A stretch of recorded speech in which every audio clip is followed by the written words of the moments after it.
First of all, it's easy for us to have been impressed by what Erling Haaland's delivered already, but what's impressed you most about him since he's been here, and what further improvement do you believe he's capable of now?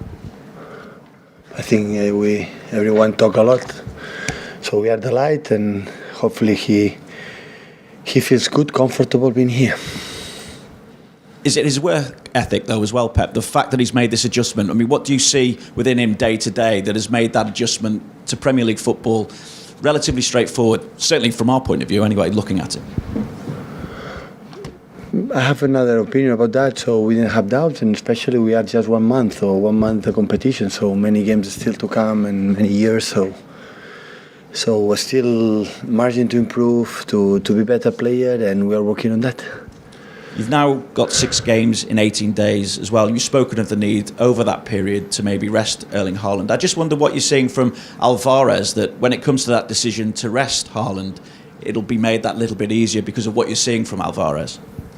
Yeah, definitely. When Erling maybe we think doesn't play, he's going to play Julian. Yeah, that's almost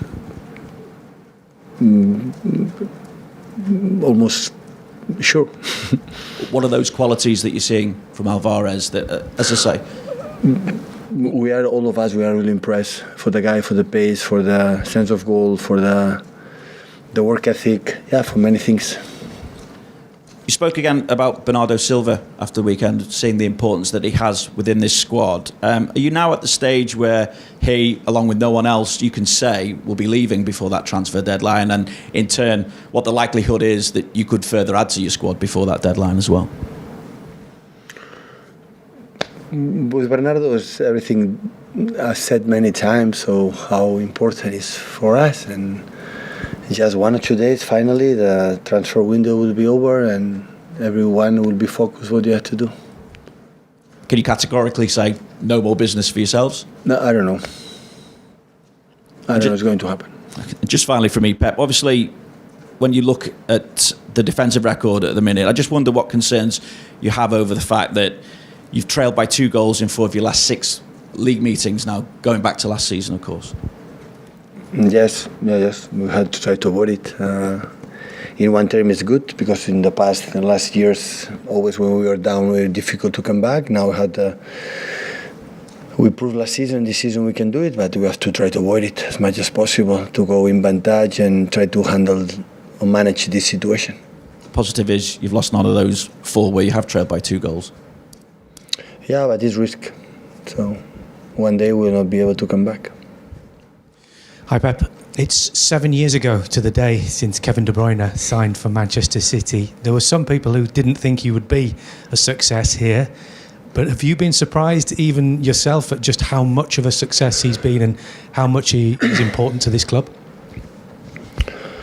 Well, it was a really good sign for Man City, so 7 years is many years. Has done brilliantly, so since then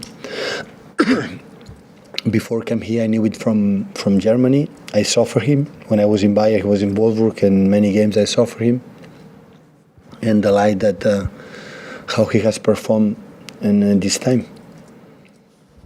Nottingham Forest have signed 18 players, spending about £150 million. How much does that say about the ambition that they have to stay in the Premier League this season, do you think? Well, show a lot. This what the club want to be. I'm pretty sure that means I want to stay in the Premier League for many years. It's a historical club, no doubts about that. Many years was not there, and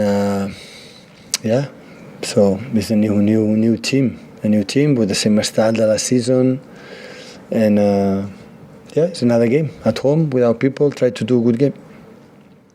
Pep, do you think conceding goals is a consequence of the way that you attack? Because if you didn't concede and you scored all the time, it'd be perfect. No. So you say as much attack, that's why we concede? The more you attack and push for forward players, then the chances are that other teams can break on you sometimes. After 6 years, you do this question, 6 seasons. So all we have done like this, and our level to concede goals was minor. It's the quality when some distractions, or still we have to do it, but it's completely the opposite. As much far away you are your goal, you are safer. And we prove it this 6-7 years that a part of win the Premier Leagues, we concede few chances and we concede few goals in playing that way. So we are going to judge something. We have to judge something. It's normal in that period, and it's going to happen. So always we concede few. Last game against Crystal Palace, we concede few. So one corner, one free kick, one shoot in the first half, no more than that. So that is brilliant. But set piece is important part of the game as well. The transition is important part of the game. But what we have done, I understand this question in my first season or second season, but after 6-7, what we have done playing this way, think because we concede goals, score goals, but we attack more, is honestly no sense.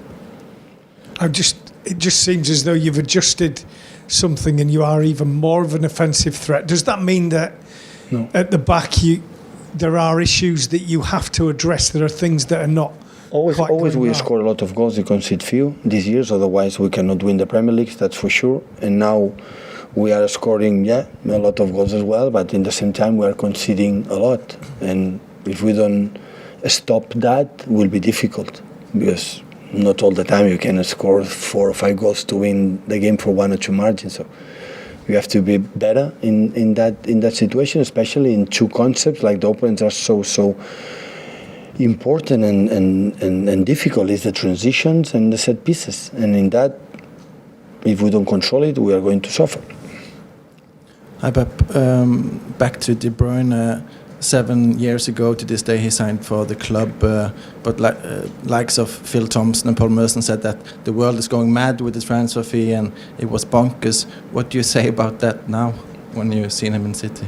Everything is open to talk and to say his opinion. I have to accept it. In the good things we are good, in the bad things we are bad, and the people maybe didn't know him, and that's why the haters, they are open to do it. So important is he was calm, is calm, will be calm. To do a job on the pitch is the most important thing. You saw him in Bayern, and you, of course, have had a lot of use of him here in City. Can you tell us exactly what makes him so extremely important, besides the numbers, of course, that we see? I think we should join the TV. You see how he plays, define Kevin perfectly for himself the way he plays, not necessarily to talk about his incredible talent, his work ethic, and his commitment with the club, with the mates, with everyone. He's the vice captain already, so there's no doubt about that. So this type of players, they are too good. You have to watch it, what they do, not necessarily words. Just how is Kevin? Watch the games, and you will discover him. And I think a lot of people is wondering if Erling is going to play tomorrow, or when are you going to rest him, considering the match program in the future? Tomorrow you will see it. Okay. Last question for me. We saw Gundogan came in from the bench last match, had a great impact. What can you say about him and the relations with Erling and De Bruyne with Erling? Another player, many years together, so the impact in the team is always positive. Especially this season, I had the feeling he started really well. Last game, I didn't take risks. Have some niggles in his leg before the game against Crystal Palace. I didn't want to take risks for the amount of games that we have. He could have played, but I didn't want to take risks. Have been so important so far, not just in terms of goals and assists and many things. So Gundo have been like Kevin, like Bernardo, like many players, so important.